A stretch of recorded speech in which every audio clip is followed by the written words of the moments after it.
बहुत अच्छी कैंपेन हुई है और इंशाल्लाह नेशनल कॉन्फ्रेंस और कांग्रेस बहुत बहुमत से आएगी और यहाँ पे हुकूमत बनाएगी।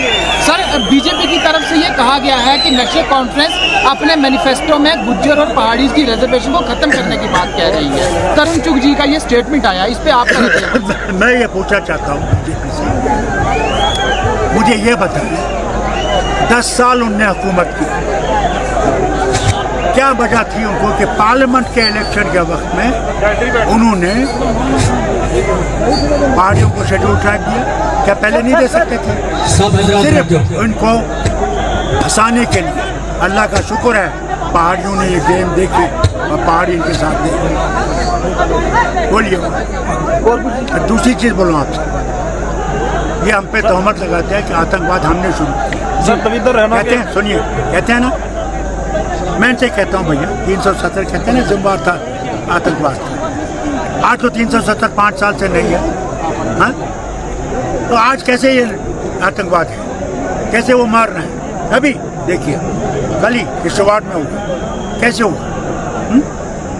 और कोई बात नहीं करता। मुझे ये बताइए, मैं इनसे पूछना चाहता हूँ, राम मंदिर में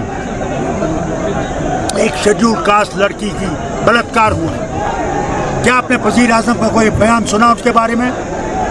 क्या आपने होम मिनिस्टर जो जम्मू में बैठे उनने कुछ इसके बारे में कहा? क्या आगे जो वहाँ पे मुख्यमंत्री है उसने कुछ कहा?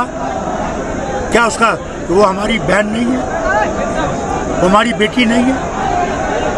कितने दफ़ा आप इनको शिकार बने और फिर कहोगे कि हम सबकी हिफाजत करने वाले हैं? ये किसी की हिफाजत नहीं कर सकते, ये सिर्फ कुर्सी अपनी हिफाजत करते हैं। सर बोल रहे हैं कि 370 कभी वापस नहीं आएगा, क्या कहना चाहेंगे? देखिए, इट्स ए लीगल मैटर।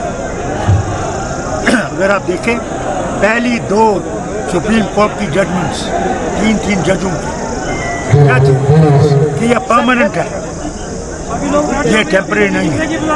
ये इसको सुप्रीम कोर्ट ने कहा ये टेम्परेरी। फिर से हम सुप्रीम कोर्ट जाएं, बार बार जाएं जब तक हम इसको वापस नहीं लाएंगे। ये लोगों की इज्जत का मामला है। फारूक अब्दुल्ला का नेशनल मामला, जितने भी लोग हैं। सर, बीजेपी के मुताबिक अगली गवर्नमेंट जम्मू कश्मीर में उनकी बनेगी जिसमें कश्मीर के 10 जो हैं वो इंडिपेंडेंट लोग उनके साथ होंगे, 35 सीट। अरे भैया वो तो बहुत कुछ कहते हैं, वो तो आसमान से आएंगे ना, जमीन से थोड़ी आएंगे।